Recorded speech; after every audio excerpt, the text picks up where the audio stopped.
Hello, everyone. Welcome to this YouTube video. Today, I have Dr. Carl Kay, who is currently serving as the Chief Army GI Fellow at San Antonio Uniformed Service Health Education Consortium, and also happens to be an ambassador at the American College of Gastroenterology Evidence-Based GI.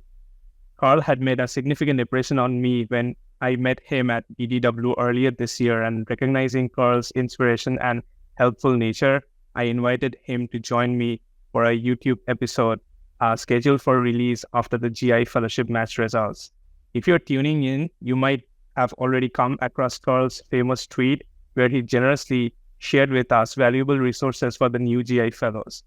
In this episode, we will try to go over Carl Kay's journey through his GI Fellowship, uncovering valuable insights into how he effectively managed the diverse components of GI Fellowship, his social media presence, as well as his family life, and then ultimately emerged as an rising leader within the American College of Gastroenterology. Please welcome Dr. Carl Kay.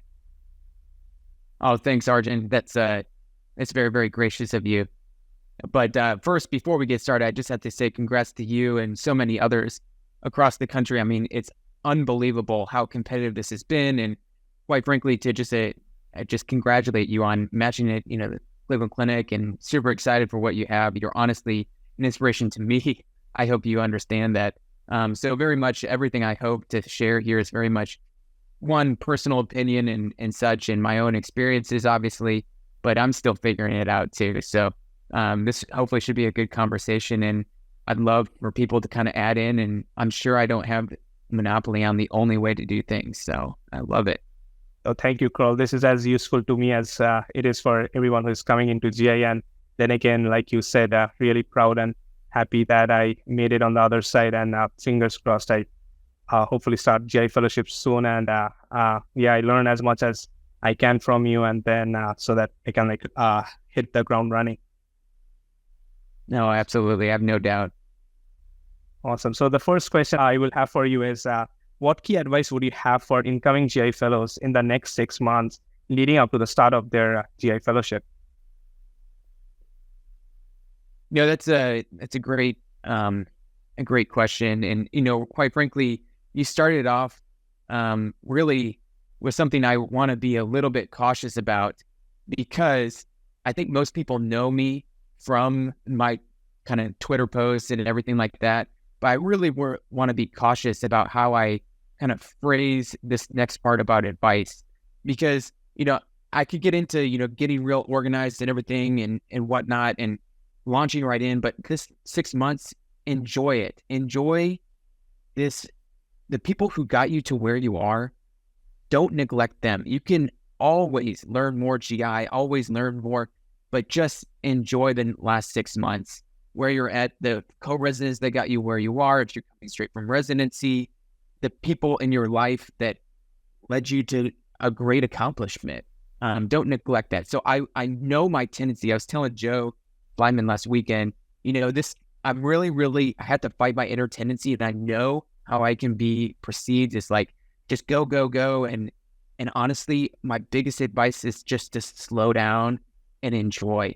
I mean, most people have to, you still have to pass the internal medicine boards, be a great resident, pass the boards. That's really what I would want to say, and to fight my inner tendency to just launch into this.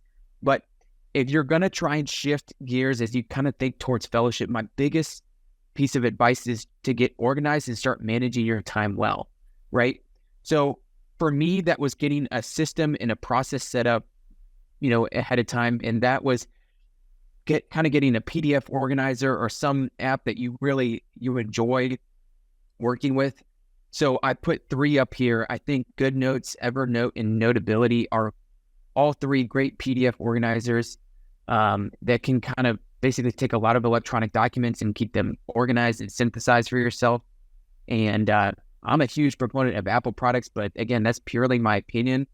Basically I have an iPhone, an iPad, and a MacBook, and all these things sync together and really work really nicely. That's my personal opinion. I also too am a tactile learner, so I don't think you have to divorce the two, and they're not mutually exclusive, transitioning everything digital. I use a stylus a lot, for that highlighting feature, things that I can basically maintain some of that tactile learning, I think that's huge. But the biggest thing is to find what works for you. I also incorporate a lot of the Apple Notes.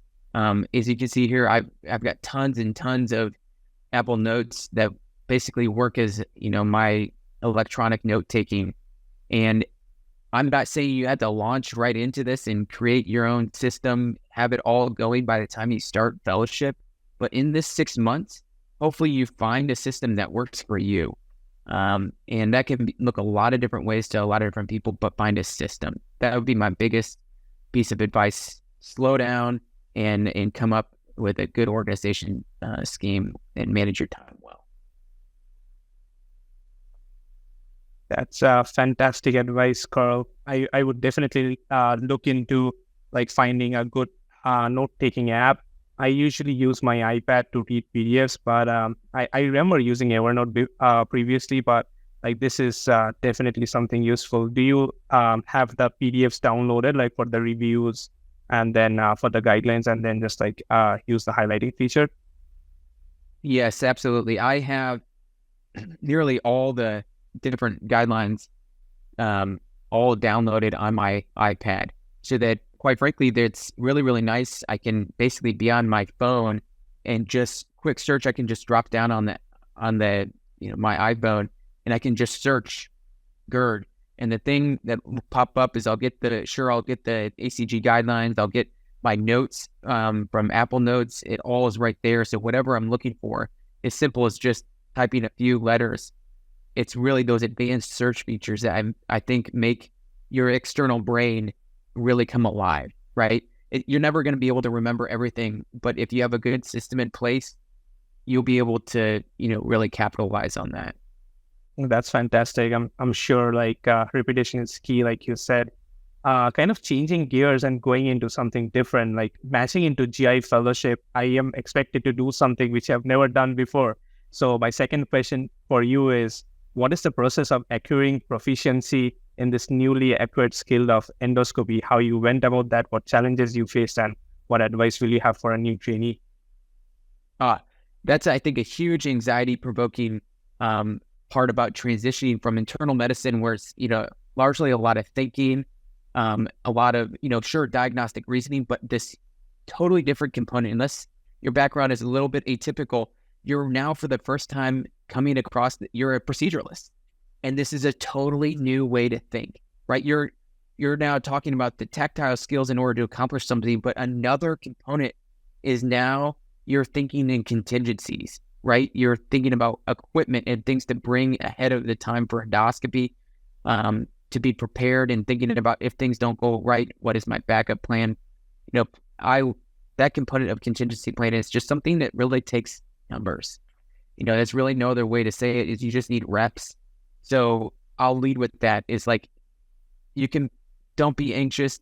You just go in there with a learning mindset, a growth mindset that's willing to, say, hey, I might not know everything the first go around, but I'm going to gobble up as many experiences as possible.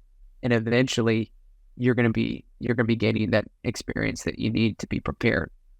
But on top of that, a few other things that I think are really, really helpful is, one, to use a GI endoscopy atlas. And I also say, even at the beginning, you might not be able to really gather a lot of what's in Cotton and Williams' book, but that's another classic. I think those two are awesome resources. But another undersold resource out there is the SUTEB Tips of the Week. One of my mentors basically early on was like, you got to just watch as many of these SUTEB Tips of the Week. Dr. Doug Rex kind of conveyed a lot of these subtleties of endoscopy that, quite frankly, are just really well articulated, and they're there for you to build up reps even beyond your experience. And then, you're going to go into each day of endoscopy, each session of endoscopy, and you just, like I said, you have a growth mindset, but you're also an advocate for your own learning. You want to go in and have a learning objective. It's not 10 learning objectives. It's one, right? One thing you want to focus on. And I am a huge, our fellows, our first year fellows, they're coming out of the gates, super excited. And I love that energy. live vicariously through that energy right away. But the goal is not getting to the cecum. Maybe one day that's your goal, is getting to the cecum independently, not passing off the scope to the attending. But quite frankly, it irks me just a little bit inside when I see people celebrating about getting to the cecum on the second day of, endoscopy. It's like, time out. I grew up playing sports, right? And I approach endoscopy the same way, so there's a lot of the principles that I carry over. But one of my baseball coaches early on, said, it's not practice that makes perfect. It's perfect practice that makes perfect. So if you get to the cecum with terrible technique on day 2, and you continue doing the same thing for the rest of your fellowship, guess what? You're not getting perfect. You're just getting bad reps at doing something terribly, and it's going to be that much harder to get it out of you. So I'm a huge proponent about doing things right, the right way, and practicing perfect. But that being said, you come up with these nice learning objectives and you get reps, right? And a lot of people ask me, what do these learning objectives look like, right? If they're not get to cecum, if it's not hold on to the scope as long as you possibly can and not give it to attending, what does this look like? So I have like a number of, these are just sampled, my own learning objectives that I've, put down and given to an attending, right? It's been like, okay, let's work on this. So I think a huge one is working closer, right? This will make more sense once you're in the endoscopy suite, but working closer. Esophageal biopsies are honestly a hugely technically, can be very difficult. You have to take time doing them right. Visualizing and identifying like the anatomy, right? I mentioned the GE junction, but quite frankly, almost every component about luminal endoscopy can be then further broken down to both the anatomical level, just defining anatomy really well, whether it be anterior, posterior, and such, really having a good reference for that, I think is something undersold, and quite frankly takes you and netters getting together again and really, really getting spun up again.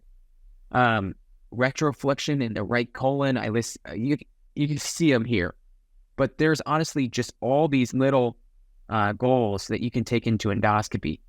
And quite frankly, one of the biggest things that I'm a huge proponent of for fellows, myself included, is doing perfect cold snare polypectomy. It's one of the biggest things that leads to, better outcomes, and plenty of people have gone on ad nauseum about the importance of cold snare polypectomy and doing it well. But here I just list all these resources. This is a validated, assessment tool put out, in GIE a number of years ago. But honestly, it comes up with 12 different components of doing cold snare polypectomy. And I will just pass this to an attending and be like, hey, today we're doing screening or surveillance colonoscopy. I anticipate we're going to find a polyp. Well, very likely we're going to do it with cold snare polypectomy. I would love for you to watch and evaluate and assess, maybe not all 12, but at least one of these. And this is an awesome resource to break down the small movements, the small components of a complex skill, which is quite frankly my biggest advice is, you have to take complex maneuvers that have a high cognitive load and break them down into their smaller components. And believe me, I don't know all that there is about learning in the endoscopy suite. There's plenty of great educators that spent their lives really on this, but in the end, you just need reps. You're going to get reps, and as long as you don't neglect, this is a huge, awesome, fun component about being a GI fellow. You're gonna love it, and it doesn't end at the end of fellowship. That's fantastic. Thank you for sharing. To be very honest, I don't know what I'm getting into, but this kind of gives me some hope that something as complex as polypectomy, which seems like almost a foreign language to me, but like breaking things down and having attainable goals is something which I guess will help me improve as I go through my years. Absolutely. Walk in with a good mindset and ready to learn one thing every day. Yeah, that's a very helpful tip, I would say. And then perfect practice makes complete sense. Like if I'm doing the wrong thing from day one, if I'm moving the scope around, I don't know if I'm going to injure my thumb. And yeah, that's not somewhere where I want to get early into my GI career. So that being said, I will move on to my third question for you. Like, since we are moving into from being an internist into a proceduralist, like, do you have any recommendations for something as simple as like scrubs, footwear which you use, or minor essentials which you carry along as a GI fellow, which has significantly impacted your comfort as well as performance during the early days of endoscopy? That's a great question.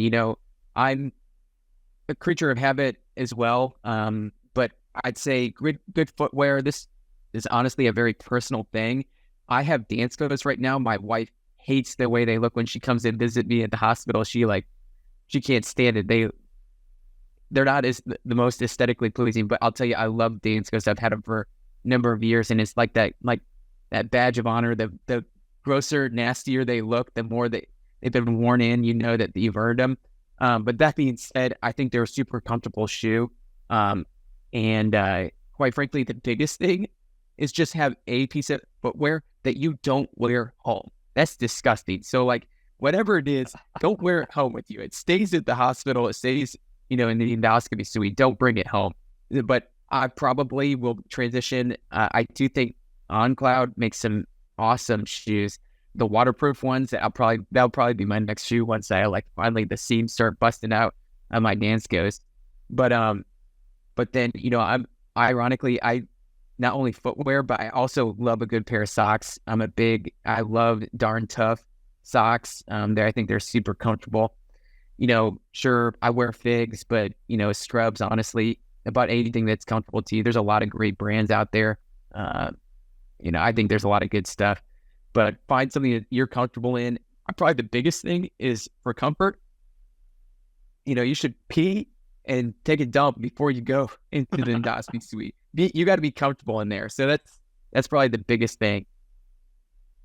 Yeah, you definitely don't want to rush through screening colon just to get out and pee on time. Yeah, that's so true. Everybody's been there, but that's like an undersold. Like, if you have the slightest urge, go and take care of that. That's way more important than what you're wearing on your feet. If you're feeling your bladder. So that's for sure. That's funny. I guess the fourth question which I had for you, and I guess this is what everybody came for, is what are the study resources did you use?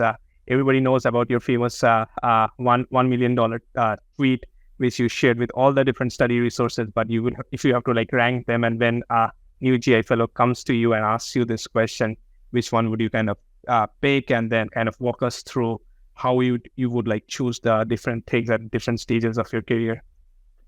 Yeah, no, you're totally right. This definitely got a lot of attention, and quite frankly, it's something I was doing for a long time before I posted it, back in April, May timeframe. But I've just been collating these resources, and quite frankly, even this list is, like you alluded to, is quite frankly very much more exhaustive even than I personally use. But to kind of boil it down here, the first piece of advice, if you hear nothing else, there's a lot of resources out there. Well, quick, just, pan over. I think, quite frankly, the most important thing to be absolutely comfortable with is the guidelines. And, I list the four major, American, guidelines, because that's where obviously I'm doing fellowship training.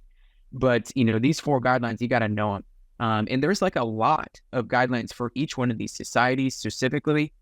But that's where I say, if you're going to, don't read them all ahead of time, but if you're going to get yourself set up really nicely before fellowship, have all of them. Have all these guidelines in a place that you can access them readily. But that's by far and away, download all those guidelines, have those readily accessible to yourselves. So that's probably the most important thing. Panning back here, some of the other websites that I list there's a lot of great stuff. My personal favorites out of the websites that I have listed are the Liver Fellow Network. I think they put out some awesome content, and some of their tutorials are quite frankly amazing. I will list too, the ACG Virtual Grand Rounds is an awesome resource to super high quality content and experts in the field. You may not catch those live, as ACG is putting them out, but awesome slide decks when you may be asked to give a talk. I will go back and watch those ACG Virtual Grand Rounds lectures, and then, basically consult the resources they're using in order to put together a slide deck that I might be preparing So that's, I think, another awesome resource. And then another website, or two other websites I'll list: the ACG SUTEP Tips of the Week. I already alluded to that in Learning in the Endoscopy Suite. That's an awesome resource. And then Cirrhosis Cure. I know Dr. Elliot Tapper has referenced this, but that is an awesome resource website to give to patients. I can't endorse that enough. That I have countless great feedback from that one. So I referenced the guidelines there. And again, I think there's room to kind of incorporate a few other non-American guidelines that, quite frankly, sometimes will be a little bit more updated than the most recent American Society guidelines. So there's a few of those that I think are worth it. The apps, this is, I think, a place in GI where we could probably do better. And I think as I've kind of talked offline with some leaders in the field, I think there's some more coming here. I think it's super exciting, right? But out of these, I mean, you cannot replace MD Calc and UpToDate. I mean, you got to have those, right? But that's everybody for the most part is very familiar with that. I think GI Week is the next app that I would highly endorse. There's just so much good content on there. If you had downtime, I mean, you basically, the sky's the limit is what's on there. You just got to know it exists. And then the NCCN app is another one. If you're going to tie in a few other, guidelines, is a lot of these GI relevant NCCN guidelines are another worthwhile thing to kind of have downloaded for yourself so that you can reference those very quickly. I have here too some of what I believe to be some of the highest yield guidelines. I even starred the ones I would just like right out of the gate, be absolutely, up to date on, and have read through them and, highlighted and know really, really well. But those are just a few of them, a sampling of, quite frankly, over 100, guidelines. You're not going to be able to read them all right away. And quite frankly, you might not read through all of them throughout your entire fellowship and then even beyond. But you got to know where to look. And some of them, some of those guidelines are, certainly more high yield than others. As I kind of spend time looking through, and I'm reading a lot, almost more like skimming and identifying things, staying up to date. But when you're not reading that way, I think that some awesome podcasts, I just listed a few here to be familiar with. And quite frankly, do I listen to even these 6 on a regular basis? No, but I know when I'm mentally ready for this, and when I want to use downtime tactfully, quite frankly, you got to pace yourself, and you can't burn out. You could sit in front of a screen and then transition right to auditory learning, but you're going to have to take a break. This is a lot, right? But these are a smattering of some of my favorites that come to mind. Also has some textbooks. I think most institutions, you'll have some ability to gain access to these electronically. I essentially have downloaded all 3 of these textbooks, and I, again, they're all, quite frankly, pretty small files that you can keep on your phone, and you might be at different hospitals, and it's still, again, I wouldn't read this, on a clinical setting, but this is some awesome resources if you're going to go and construct and do some lectures and whatnot. They're the textbooks. You got to have them. And then I think the other component of this whole thing is, you're going through, you're doing things that are clinically relevant, and you're transitioning to, ultimately you're going to have to take a board exam. And, so I've listed 3 of my favorite board setting resources right here. I think DDCEP is, I think it's a great resource. Some of their questions are getting revamped here as they go from DDCEP 10 to DDCEP Plus.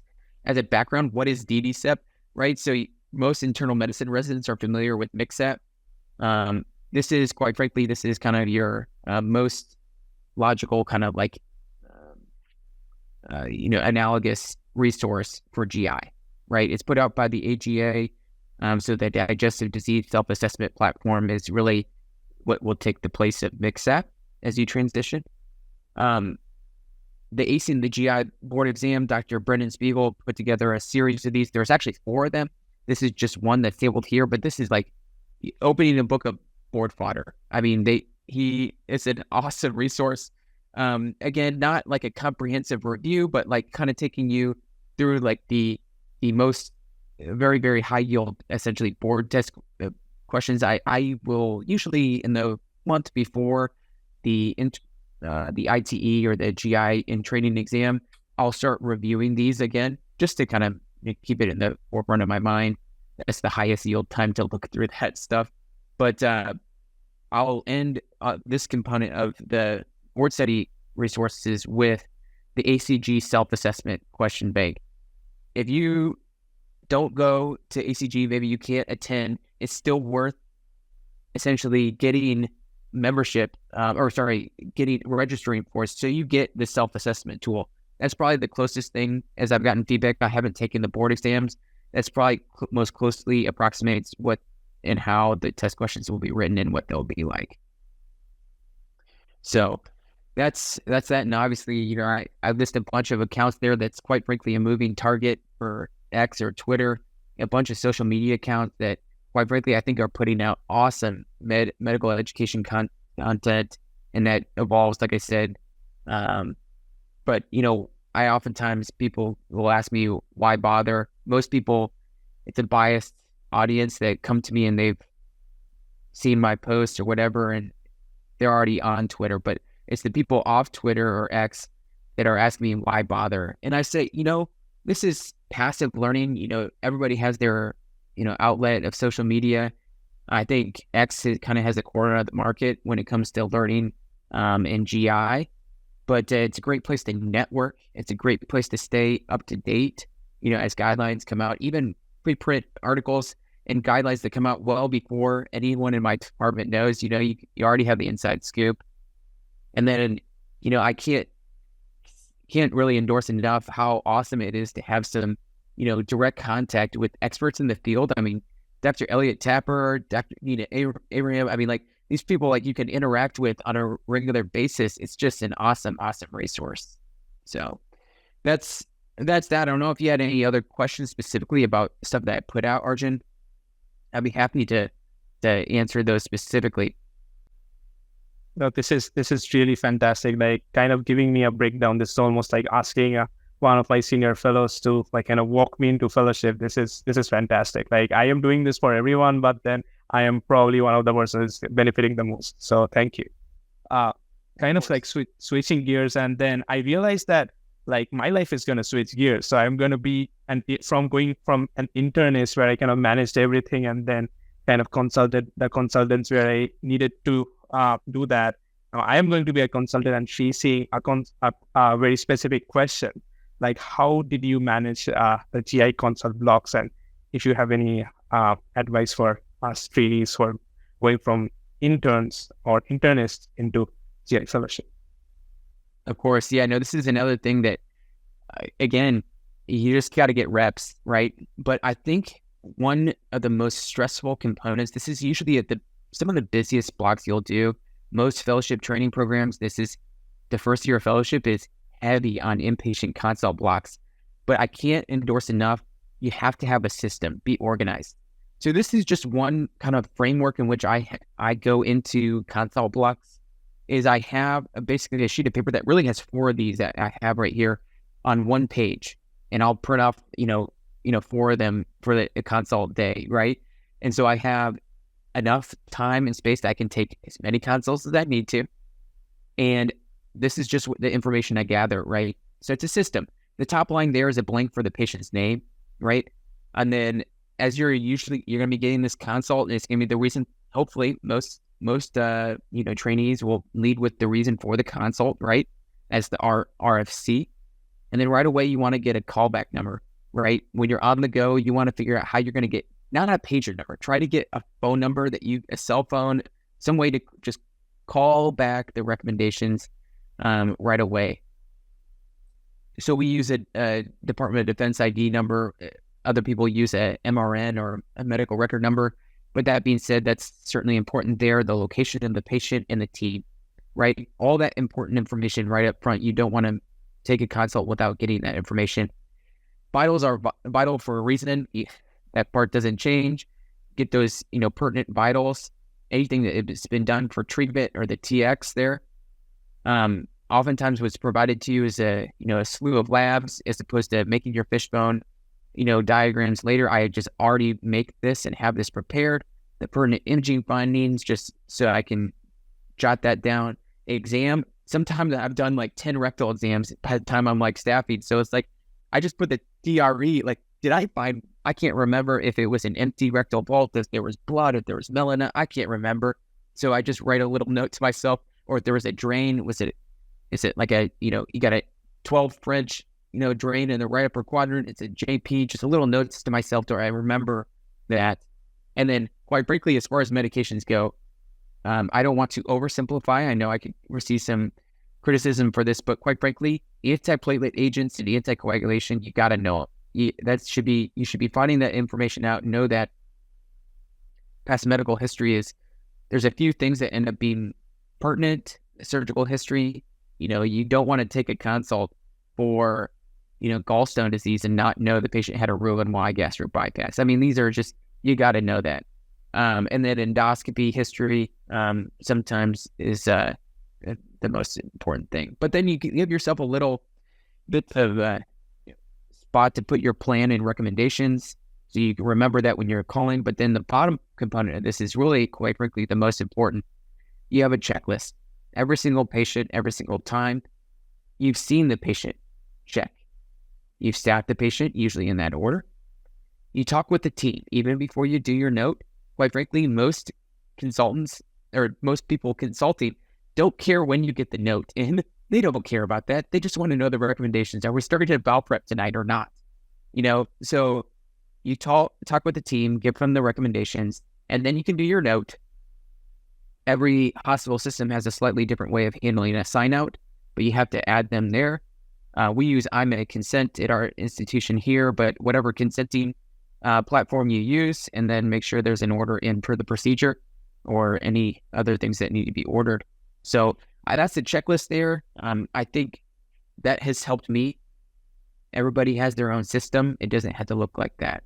But you alluded to something, you're transitioning from an internist role to being a consultant. There are two papers, one that was an oldie but goodie published back in 1983 that is basically the 10 commandments of being a good and effective consultant. It was revamped then in JAMA in 2006. And boy, you don't have to go diving into reading all the guidelines before starting fellowship, but I'll tell you, this is a great thing just to read, to set the right mindset, to be in the right framework for being a consultant. You're going to go ahead and have those 10 commandments in mind as you just start fresh in a new role. That's kind of what I would say for handling those inpatient blocks as a consultant. All right, Carl, thank you for that. I guess my sixth question to you would be, during your consult blocks, how did you manage to read and digest the guidelines and then deliver those plans succinctly to the consulting team? No, that's a great question, Arjun. Everybody has their own way of doing this, but what I did early on is it took more time up front. During my first year of fellowship, you're busy, but you're seeing things for the first time, whether it be the first time seeing primary biliary cholangitis, or, the first time seeing, managing cholangitis for that matter. I go to the guidelines, right? And I just take that patient, and that ends up being, that's your archetypal or your, patient that's going to allow you to digest the guidelines. So it's very much based on the patients you're seeing. So maybe you see PBC, and guess what? You're going to go right to the AASLD, and you're going to pull up the 2018 AASLD guidelines. You're going to take a moment there. I will make a dot phrase at that point in time, or if you're using Epic or Cerner or whatever you use, make some kind of template that will remind you, what is the dose of ursodiol? How often do they need labs? What is your second line, medication? And then how are you managing their bone density? Are you managing their vitamins? How are you, all that stuff is in the guidelines. So I create a template, right? I just use PBC as an example, but the first time you see, or you're managing dyspepsia, Go. It's not fun. It's not sexy, but get in the guidelines. Go and take a look at the 2017 ACG guidelines and get in there. You see Lynch syndrome. Go to the 2015, guidelines on hereditary colorectal cancer syndromes. Go and look at them, read them, make a dot phrase. That's how I did it. Is I was able to digest those guidelines based on the patients I was seeing before my eyes. So it takes more time up front, but by the end, those reps, seeing and knowing, you already know how you're managing those certain conditions. You know them, Pat, because you've got a template and you've been using that for years.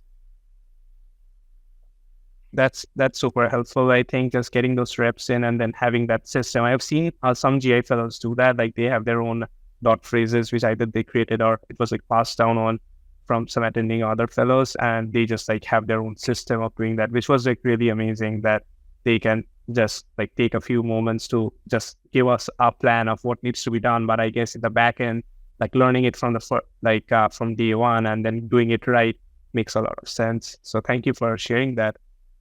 This brings me to my seventh question, I guess. Tell me about your strategies of successfully navigating each year during GI fellowships. Like what should I be doing as a PGY4 or like my first year of fellowship, and then what is expected of me during my second year, and then as a final year fellow? Yeah, no, that's a great question, Arjun. I mean, like you're getting started here, and there's so many new things, right? Your first year of fellowship. There's actually, there's some awesome resources out there just devoted to first year fellowship. I can maybe even share. I can send links to 2 great articles that I, again, put in the Twitter tutorial that I put in there, but I'll reference those. I think one of those papers spends a lot of time just on the first year of fellowship as a whole, which is awesome. And then the other one goes over year by year.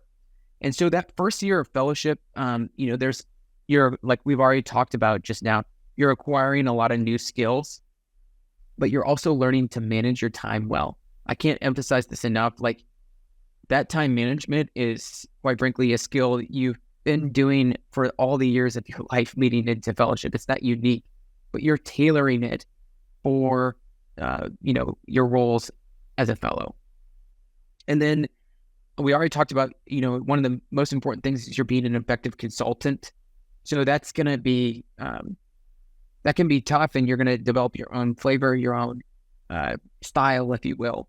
But then you're really going to, over the end of your fellowship, you want to try and find a clinical focus, something that gets you, that you're passionate about, whether it be the pancreas or whatever it is. You're going to find something that you really care a lot about, and you already have some invested interest in, so that when it comes time for your second year fellowship, your PGY5 year, basically you'll really hone in on basically just really broadening your clinical knowledge.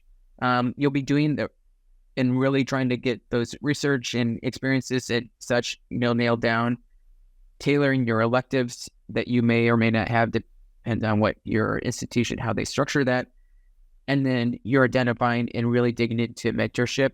Finding it's, that first year can be tough to really get that done well. But I find probably during your second year of fellowship, that's when you'll come alive, and that mentorship will be very, very important.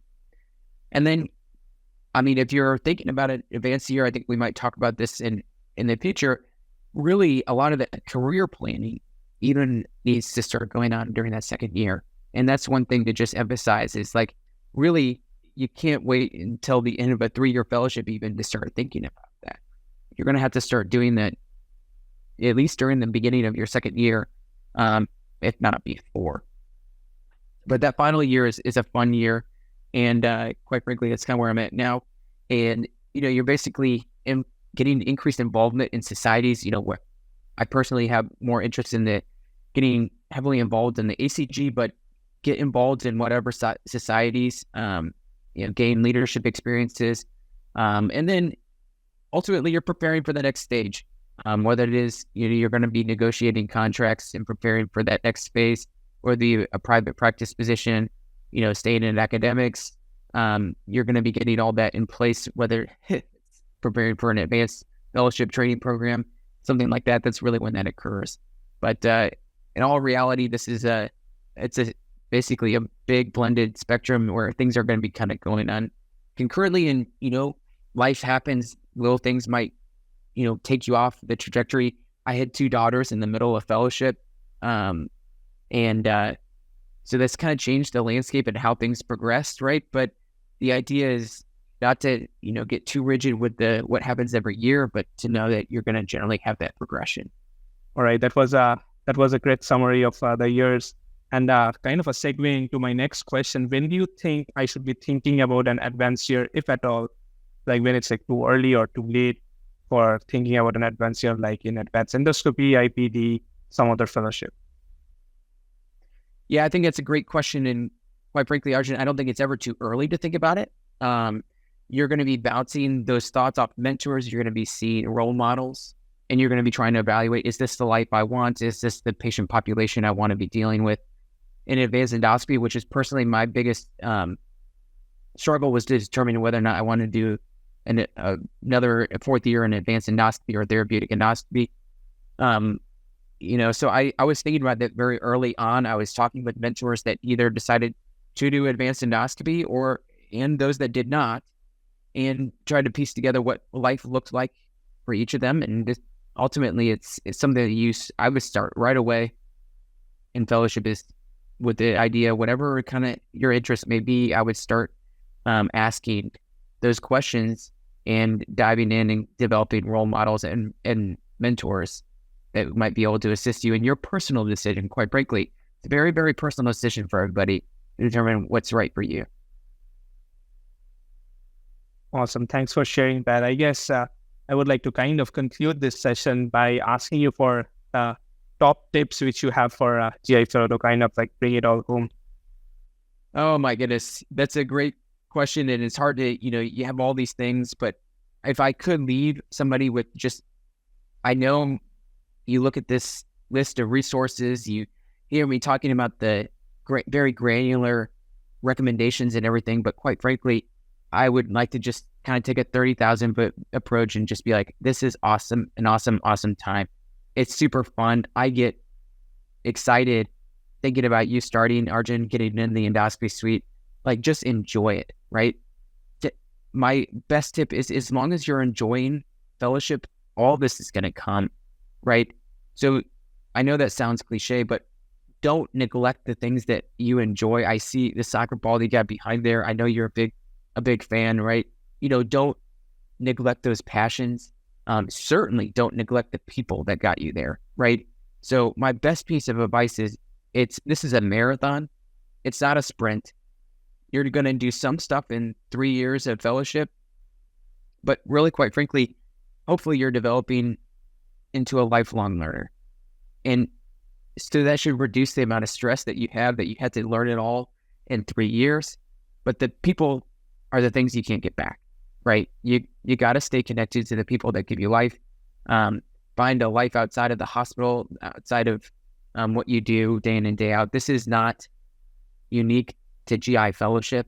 None of that advice is, but I want to make sure people hear me. I know that probably my tendency would be to come across like everything's got to occur within GI fellowship, but quite frankly, there's so much life outside. So there's so many things to dive in there. And then 2, I'd say the best piece of advice is don't ever approach your fellows, your co-fellows, as competitors.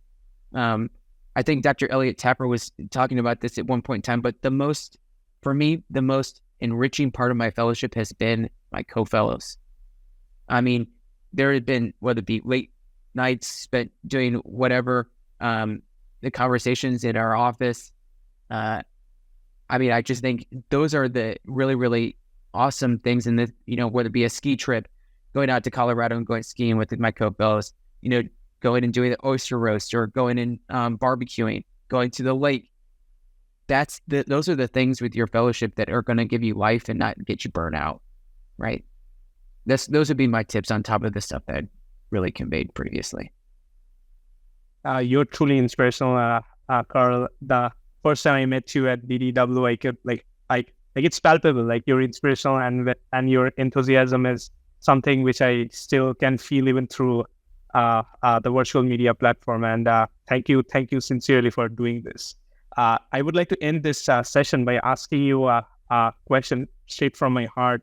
So tell me about how you balance your life as a husband, a father of 2 girls, a GI Twitter guru, an ECG ABCI ambassador, as well as a chief GI fellow for the Army. Well, that's very kind of you, Arjun. I won't pretend to have nailed it. This is a thing that I'm growing in. This past weekend before this week, I spent time talking a lot to whether it be Dr. Nina Abraham and others who have, quite frankly, mastered more time management strategies. But it's all about time management. But to really add another flavor on to that, for me personally, one of the biggest questions that I have to ask myself is, who do I want to disappoint, right? And so there's something to disappoint. You get this conflict. You can disappoint a patient because maybe, whatever it is, you didn't do what you wanted to do for them, and you disappoint a patient. But you pair that with disappointing your significant other, for me, my wife, or disappointing my daughters because I didn't make it home to say goodnight to them before they went to bed, or to see them for dinner. When you juggle those two, you have to know in your mind very, very clearly who you want to disappoint. And that's kind of a negative way of stating it. But for me, that's the decision. Every day deciding, am I going to get one more paragraph written in a paper? Am I going to, tweet one more thing? Am I going to this, that, or the other? You have to pair that with what the disappointment might be if you don't, take care of those at home. And for me, my wife and my 2 daughters, quite frankly, that's it's a growing. I'm going to be disappointing more other people in order to keep those people that mean the most to me happy. It means a lot. It says a lot about you as a human, your personality, and Zurich Fellowship. You were able to achieve so much. It just goes to show, and what kind of a person you are. Then you're still doing this, taking away time probably from your family, still doing this, and sharing this with me, and hopefully the rest of the world can see this and learn from this. I sincerely thank you, Carl, for taking time. Oh, thank you, Arjun. I mean, it's an honor, those kind of words that you've said. Quite frankly, I'd like to think of myself as always being approachable. I mean, I would like to think that people can access the stuff that I put out, but also access me, just direct message me. I'm pretty accessible that way if anybody has follow-up questions. But I'd love to stay in contact, and I know we'll be seeing each other again. But to everybody who's managed to listen this much to my voice and my stuff, I appreciate it, and please reach out, say hello, and look forward to more and more contact. Awesome. I guess that brings us to the end of the episode. To our audience, I would highly encourage you to connect with Carl on Twitter, or it's called X, I guess nowadays, but @CarlKMD for valuable content which can ignite and deepen your interest in the field of gastroenterology. Thank you, Carl. Of course. Thank you.